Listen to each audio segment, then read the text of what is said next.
alimentación y la salud hay que tener mucho cuidado. Pienso que influye culturalmente ahora mismo. Se cocina menos, se compra de otra manera, hay muchas prisas, las mujeres están súper cargadas de trabajo, los hombres al 100% no están trabajando en las casas al mismo ritmo ni al mismo nivel, toda la carga va a las mujeres y las familias, digamos que cada vez son más pequeñas, más las cadenas familiares que antes en una misma casa estaba la madre, la tía soltera, la abuela, no sé qué, etcétera, ¿no? Los vecinos que estaban muy cercanos, todo eso ese tema se ha roto. Entonces la carga que hay sobre la madre o la mujer que se encarga en la casa de cocinar, pues hace que se preparen las cosas de otra forma y eso no puede ser, por lo que estamos hablando, no puede ser bueno. Los alimentos deben ser reducidos y cocinados de otra manera.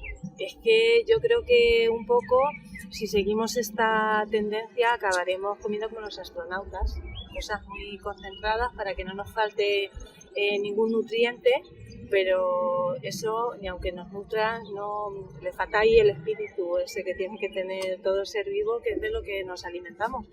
Nosotros no tenemos la capacidad de las plantas de producir nuestro propio alimento, sino que nos tenemos que alimentar pues, de otros seres vivos, tanto plantas como animales. Entonces, que esos seres tengan vida, tengan una vitalidad a que no la tengan, también influye en nosotros. Yo creo que hay que pensar un poco cómo se ha comido siempre, cómo comían nuestras abuelas.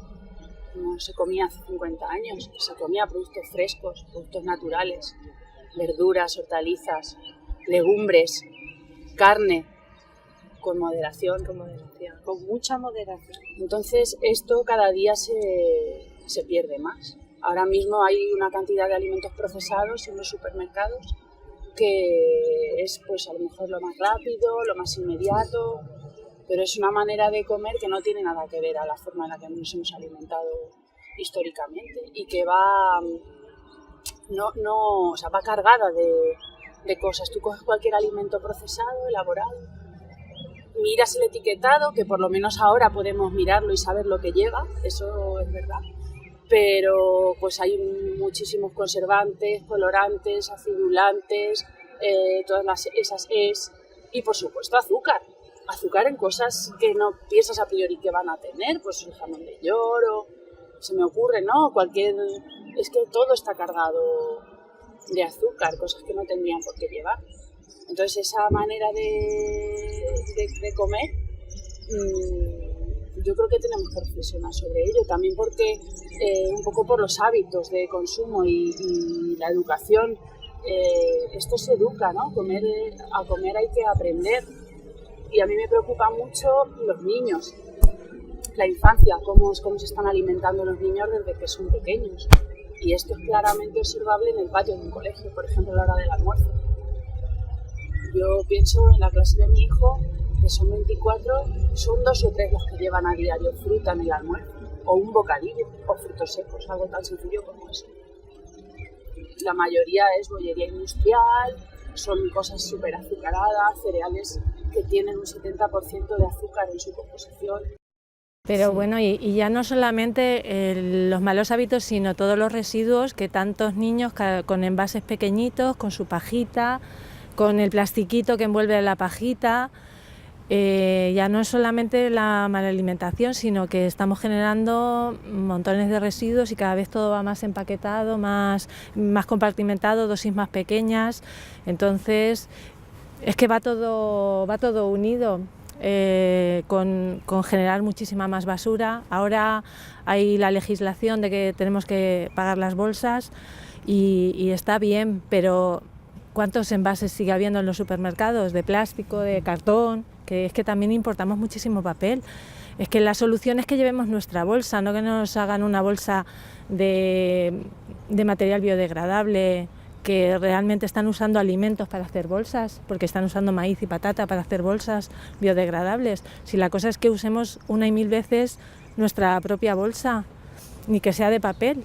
tampoco veo yo la solución sustituir unas por otras, sino que volvamos a lo que decíamos de las abuelas, es que yo de pequeña iba a la compra con mi bolsa. Con la bolsa, el exportillo famoso. Y había envases retornables. Totalmente.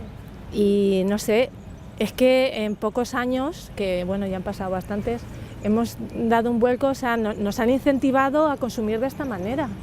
Yo pienso que toda la culpa no es nuestra de consumir así, sino que también nos han empujado, nos han dirigido a este tipo de consumo. Porque yo cuando era pequeña se consumía de otra manera. Sí, era diferente.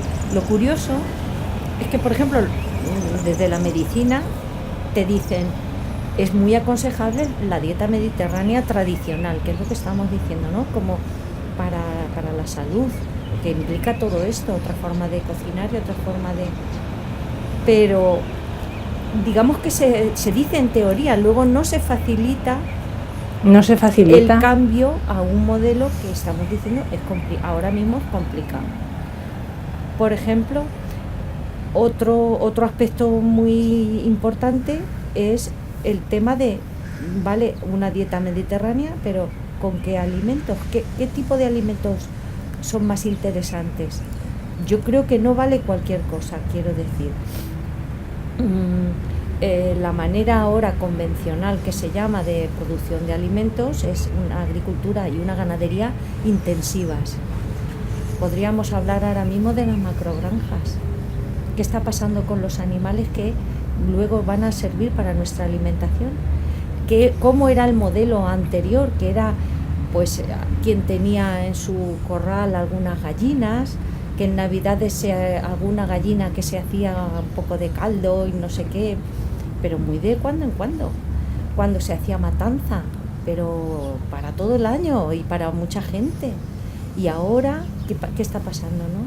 ¿Es un modelo saludable el de las macrogranjas? Eso es interesante.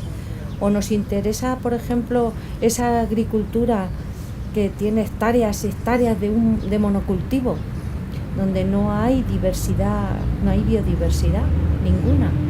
Entonces, y a base de una agricultura deudora del petróleo, a base de herbicidas, pesticidas, fertilizantes, es decir, una agricultura muy agresiva con la naturaleza, que luego contamina muchísimo. Hay que ver nada más que la salud de nuestros ríos, de nuestras lagunas, cómo están. Y de los acuíferos. Los acuíferos, por supuesto, tirando de agua para regar, que nuestra agricultura tradicional era de secano. Entonces, ¿no? ¿Qué está pasando con todo eso? Por un lado, la agricultura intensiva es eso, ¿no? Los monocultivos están acabando con la biodiversidad de nuestro campo, de nuestro medio rural, tirando una cantidad de agua impresionante. Y luego lo de las macrogranjas, a lo que tú te has referido, eso es un problema desde mi punto de vista grave, que tiene consecuencias en muchos aspectos. Esto se va sabiendo y hay pueblos que se están levantando y se están resistiendo a que les pongan en su campo macrogranjas. Hemos visto varios ejemplos incluso aquí en Castilla-La Mancha.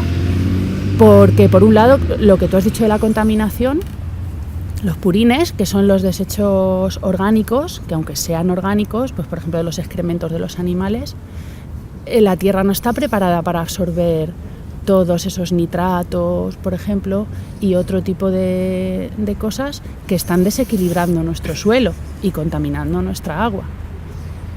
Eso por un lado.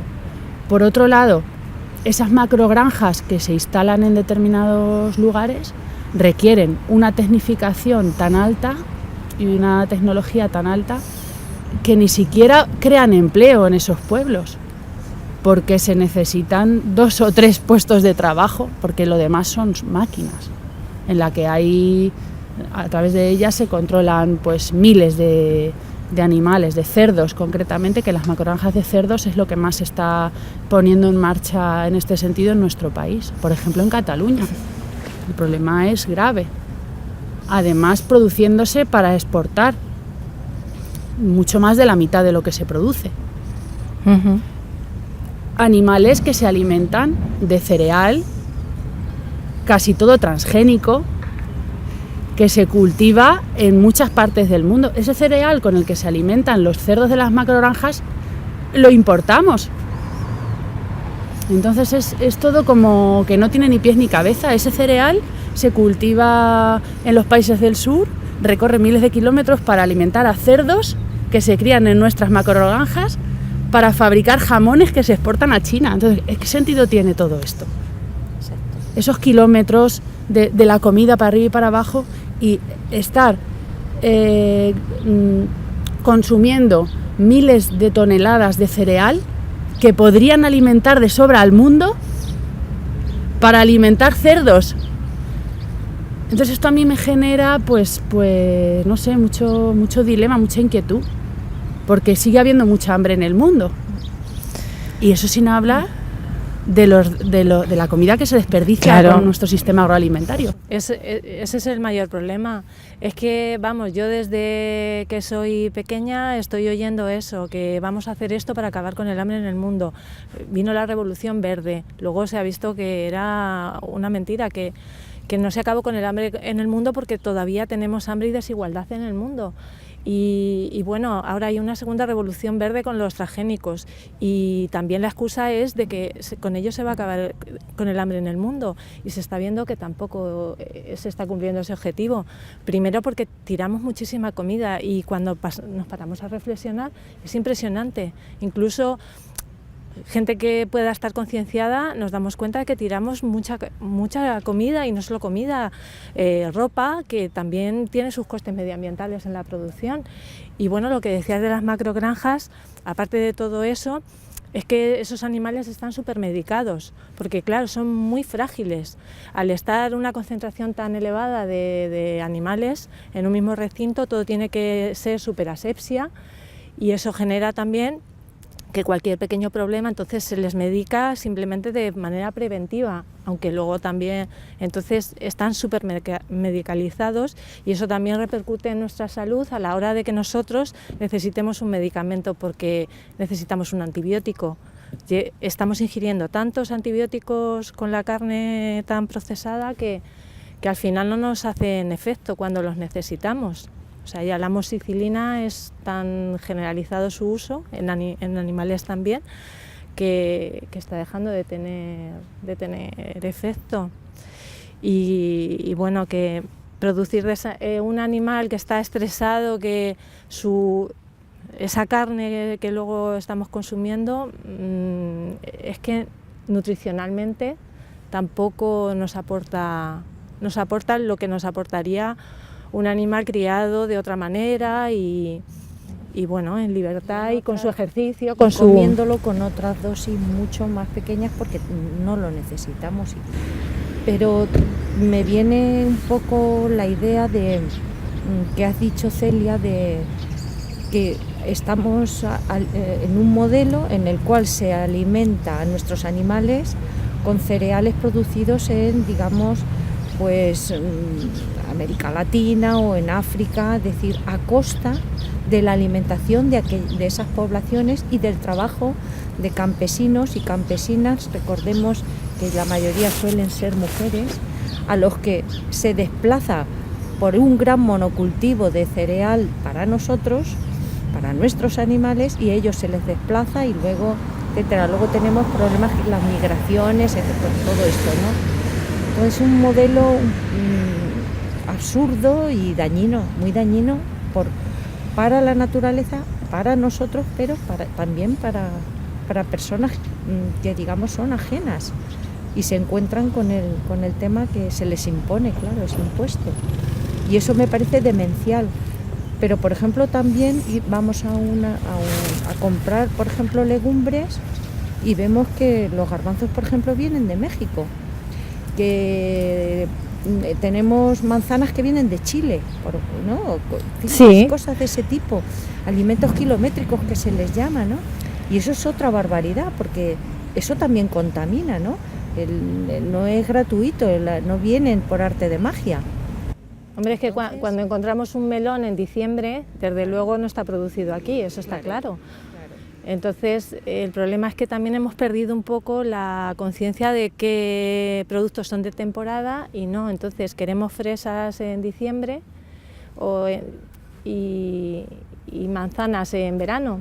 Entonces, pues pues vienen del hemisferio sur, que estamos con las estaciones cambiadas. Entonces no hay otra manera, si queremos consumir esos productos fuera de temporada, de que vengan del otro hemisferio, claro. Y sin embargo la naturaleza es sabia, ¿no? Porque hasta no hace tanto, digamos 50 o 60 años,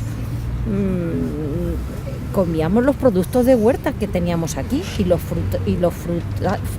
frutales que teníamos aquí. Claro. Es decir, no había nunca tomates en invierno.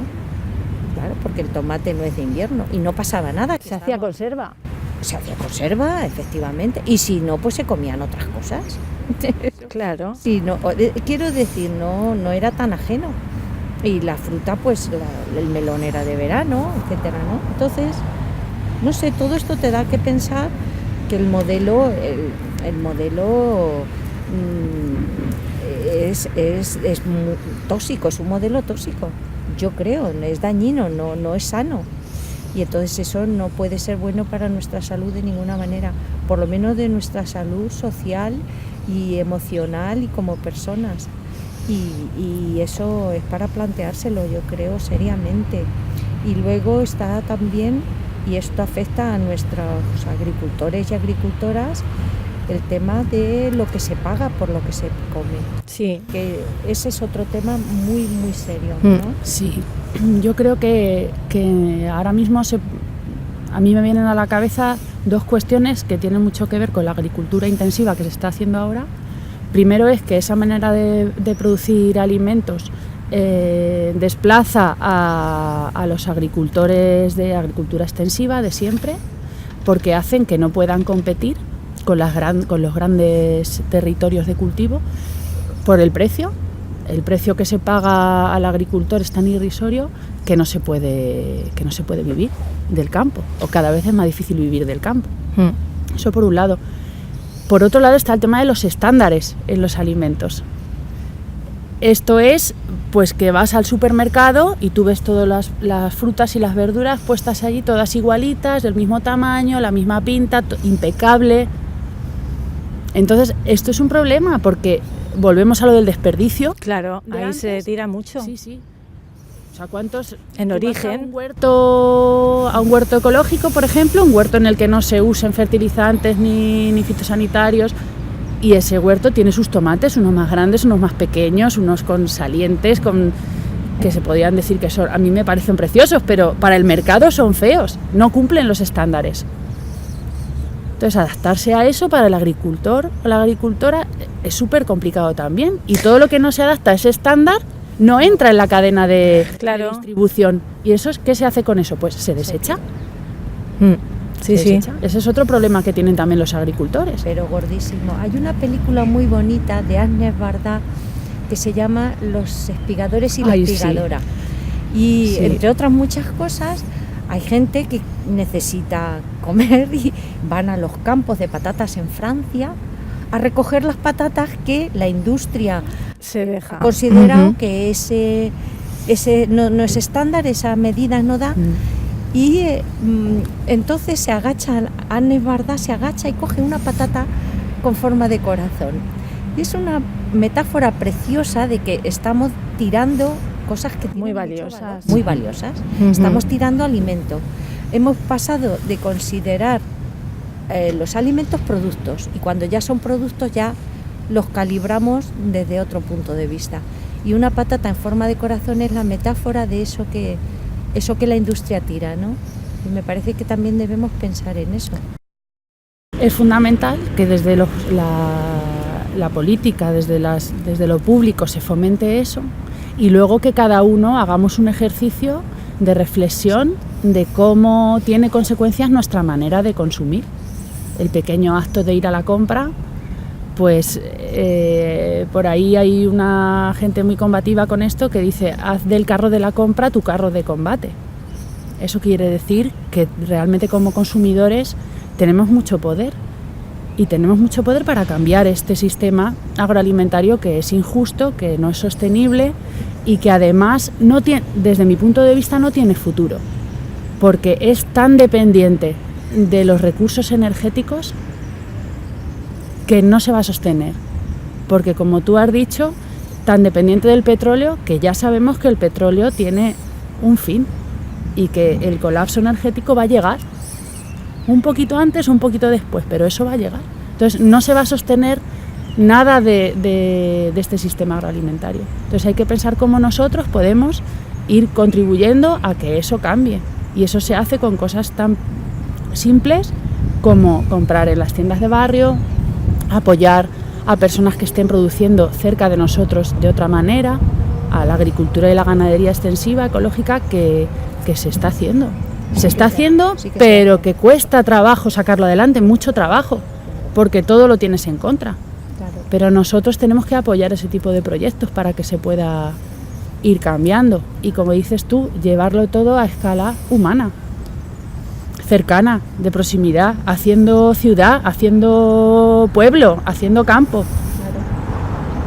Y eso pues se construye de esta manera y se puede organizar, las personas podemos organizarnos para hacerlo así. Yo pienso que sí, además vivimos en un sitio privilegiado en ese sentido. Es decir, las personas que viven en grandes ciudades, pensando en un futuro más o menos próximo, no sabemos exactamente cuándo, pero sí que sabemos que el petróleo va a escasear y van a cambiar las condiciones de vida. Entonces, en las ciudades grandes va a ser muy difícil todo este tipo de problemáticas. Pero aquí en Ciudad Real, el número de habitantes que estamos, la cercanía de la tierra donde es posible producir, sería factible en no muy largo plazo hacer una transición a un modelo mucho más ecológico, sostenible, más saludable y seguramente podríamos verlo, ¿no? En otra forma de organizarlo y que se sabe cómo hacerlo, porque la agroecología está avanzando mucho y en España y aquí en Castilla-La Mancha tenemos gente muy competente y muy buena y muy bien preparada para hacerlo. Entonces yo creo que hay que ir como un poco, ¿no?, delante, es decir, si sabemos que esto va a suceder, ¿no?, ¿por qué no nos vamos preparando para irlo haciendo de una forma lógica, de una forma no alocadamente, sino bien hecho, ¿no?, poco a poco y bien fundamental? Si es que además, sin pensar que se acabara el petróleo, por ejemplo, cuando producimos de esa manera tan intensiva, los suelos se agotan y llegan a ser suelos prácticamente improductivos. Entonces, es que ya no es solamente que tengamos sino que tenemos que cuidar esa fertilidad de los suelos, que es la base de la cadena alimentaria. Entonces, en Almería y en sitios así ya es que prácticamente no tienen suelo, cultivan encima de arena prácticamente y ya todos son cultivos hidropónicos, entonces todo se lo meten de manera artificial o con abonados químicos, todo a la planta, porque no tienen suelo, están cultivando sin suelo. O el tema, claro, y relacionado también el tema de las semillas. Es decir, también. Si vamos trabajando solo monocultivo, perdemos una gran cantidad de semillas que serán necesarias y son necesarias, pues como un seguro, ¿no? Ya se sabe que la gran crisis de Irlanda, por la cual tuvieron que emigrar muchos irlandeses a Estados Unidos a principios del siglo XX, fue por la crisis de la patata, porque eran monocultivo de patata y vino una plaga sí. y que se llevó por delante a muchísima gente. Es decir, si queremos tener un seguro de vida necesitamos muchas semillas diferentes de tomate, muchas semillas de pepino, muchas de melón. Para eso una nos falla, pero otras, ¿no?, que queden ahí.